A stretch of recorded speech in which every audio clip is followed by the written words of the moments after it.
Assalamualaikum warahmatullahi wabarakatuh. Bismillahirrahmanirrahim. Inna fil jannati daron yuqalu laha darul farah. Ini pernah saya sampaikan, sesungguhnya di surga itu ada tempat, ada gedung, yang mana gedung ini dikatakan gedung gembira. La yadkhuluha, tidak ada yang bisa memasuki, illa man farahas sibyan, kecuali orang yang suka atau senang menyenangkan anak kecil. Rawahu Ibnu Adi an Aisyata. Jadi hadis ini memberikan pengertian kepada kita bahwa kemarin sudah saya singgung sedikit, surga itu kenikmatan yang tak terbatas. Di dunia itu nikmat tapi terbatas, Pak. Tidak ada nikmat seterusnya, tidak ada. Ya, jelek seterusnya tidak ada, susah seterusnya tidak ada. Ini di dunia, ngapunten. Nisi enom. Dulu itu kan enak, opo-opo enak, Pak. Melayu enak, penean enak, metangking enak, ngetokno enak. Ya, mangan sate enak. Nek wis tuwek saiki, ndak bisa begitu, melaku ndeteng. Penean gak kuat. Ya, nah di dunia ini enaknya terbatas, tapi di akhirat nanti ya enaknya tidak terbatas, susahnya tidak terbatas. Kalau di neraka itu susah, Pak, tak terbatas. Di surga itu enaknya tidak terbatas. Ngapunten, kalau di sini makan sate kuatnya ya, kuatnya hanya 10 sunduk, satene Pak Lam atau Pak Man itu 10 sunduk umpamane. Ya, sakjane sik enak, Pak, tapi gak kuat wetenge ini. Ya. Ini sudah terbatas. Di surga entek 10 sik kepengin tambah lagi, tidak ada terbatasnya. Kok gak warak ya? Sik kepengin terus saja. Ini di surga tidak ada batasnya.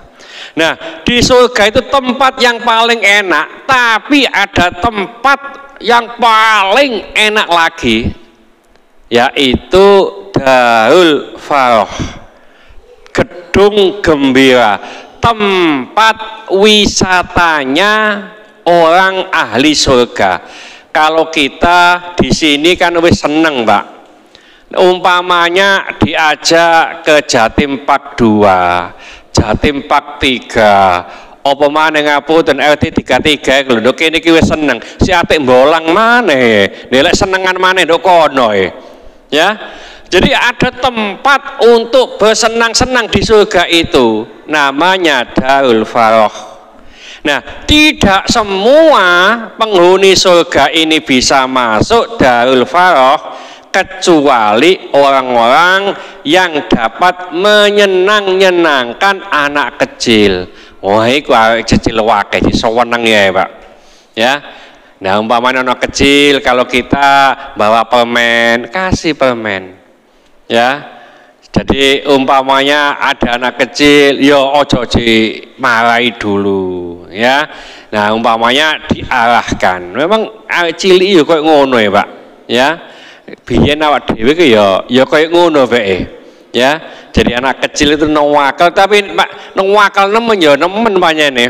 Nih di sini termasuk ngapunten, anak kecilnya masih taraf bisa diatur, Pak. Ya. Ada di musola ini, musola tahap 1 itu, oh anak kecilnya lebih dari sini. Ya, ono ngimami ngono ditirokno. Melayu. Apalagi kalau di ngapunten di musola Nurul Ihsan. Musola Nurul Ihsan itu perumahan Royal Mansion itu. Aduh, seperti tempat kita dulu. Sholat itu tawaf Terus anak kecil itu. Nah ini apa gitu? Kita sholat itu, nah, kalau kita omong juga nggak enak, kita masih baru di situ, ya. Jadi anak kecil di sini masih bisa dalam taraf bisa dibimbing lah. Nah orang yang dapat menyenangkan anak kecil itu yang dapat tiket untuk masuk Darul Faroh. Sering saya katakan, kenapa sih kita itu menyenangkan anak kecil? Anak kecil itu tidak punya dosa, ya, sing gede luwe akeh dosane. Dan anak kecil itu karena tidak punya dosa, doanya itu mustajab. Doanya anak kecil itu dikabulkan oleh Allah. Ya, kalau kita ketemu anak kecil, ya, Pak dongakno ya, nggak mau, Pak. Ya. Tapi kalau kita pancing, kita tanam, tandur, kita nanti akan menuai. Assalamualaikum. Ini mendoakan anak kecil, mudah-mudahan kamu selamat. Anak kecil itu doakan kita, waalaikumsalam. Ya, mudah-mudahan Bapak juga selamat. Doanya ini yang kembalinya itu mahal. Sering saya sampaikan, Sayyidina Anas itu setiap ada anak kecil dikasih salam, Assalamualaikum, Assalamualaikum, begitu. Sampai teman-teman Sayyidina Anas ini bilang, mosok wong gede kok ngekei salam anak kecil. Apa kata Sayyidina Anas ya? Rasulullah juga begitu. Ada anak kecil sering kita kasih salam. Contoh umpamanya nanti kalau ada anak Pak Pebi ya, anak Pebi ya, dikasih salam, ngasih cilik Pak. Nah ini anak kecil itu jak boso Pak, itu boso. Diajak bahasa Indonesia juga bahasa Indonesia, api, ya. Tapi kalau anak kecil itu kita ajari dengan sesuatu yang kurang bagus, dia juga begitu. Terus lebih penting lagi ngapunten, kadang-kadang kita cara mengajar anak kecil ini kurang pas. Contoh begini ngapunten ibu-ibu, kalau punya anak kecil jalan-jalan umpamanya ya, terus digelap ya, jangan ke situ, ada hantu. Itu sudah satu Pak. Selamanya nanti anak kalau udah digitukan, udah besar ya, itu di tempat gelap tidak berani. Contohnya Pak ya, contohnya itu ada itu. Jadi kalau umpamanya punya anak kecil, jangan ke situ, ada hantu. Yang kedua, nih anak kecil itu nangis, nakal, ojo nakal-nakal, tak suntik nonggok, nggak akan berani ke dokter nanti ya. Karena apa? Karena ditakut-takuti. Nakal-nakal, nakal-nakal kata sekolah no, tak pondok no. Nah pondok ini image-nya anak nakal ya. Jadi jangan sampai, atau umpamanya anak itu naik ya, naik gitu ya, kita ikuti, kita dampingi, jangan sampai, jangan naik nak, nanti jatuh umpamanya ya, itu nanti takut nanti. Jadi kita ngatur demikian ya. Tapi tidak dibiarkan, anak kecil kemana-mana dibiarkan, tidak pernah diberitahu, tidak didampingi, ini salah ya. Jadi anak kecil itu bagaikan kambing, yang mana kambing itu kita lepas tapi ada talinya 5 meter. Anak kecil kemana-mana bisa, tapi tidak boleh lebih dari 5 meter ini. Melayu, guyon ndak popo, tapi ojo nduk masjid. Nah itu contohnya. Terus selanjutnya ngapunten, kalau punya anak kecil, kalau ke masjid, sekali lagi ngapunten, kalau ke masjid upayakan bajunya itu baju sholat.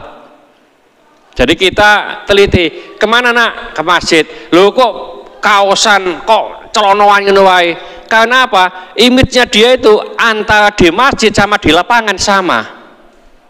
Ya kalau semacam ini anak-anak alhamdulillah ini pakaian takwa semuanya. Ini pikirannya sudah di masjid Pak.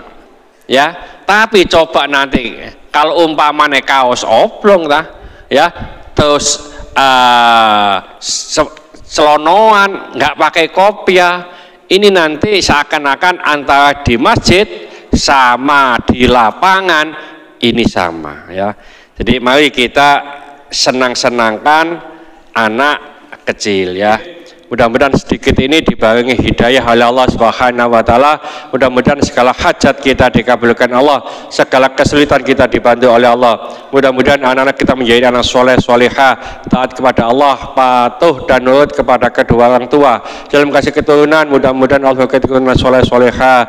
Dalam kasih jodoh, mudah-mudahan Allah berikan jodoh yang soleh solehah. Mudah-mudahan di antara kita, keluarga kita, handai tolan kita, tetangga-tetangga kita yang saat ini sedang sakit, baik di rumah sakit maupun di kediaman, mudah-mudahan Allah cepat mengangkat penyakitnya, menyembuhkan penyakitnya, dan mudah-mudahan Allah memberikan kesabaran kepada yang sakit, dan dengan kesabaran ini mudah-mudahan Allah mengangkat seluruh dosa-dosanya, dan mudah-mudahan Allah mengampuni dosa-dosanya orang yang menzalimi kita. Al-Fatihah. Bismillahirrahmanirrahim. Wal 'ashri innal insana lafi khusrin illa alladziina aamanu wa 'amilus sholihati wa tawassaw bil haqqi wa tawassaw bis sabr. Subhanallahi wa bihamdika asyhadu an la ilaha illa anta astaghfiruka wa atubu ilaik. Assalamualaikum warahmatullahi wabarakatuh. Allahumma sholli ala sayidina Muhammad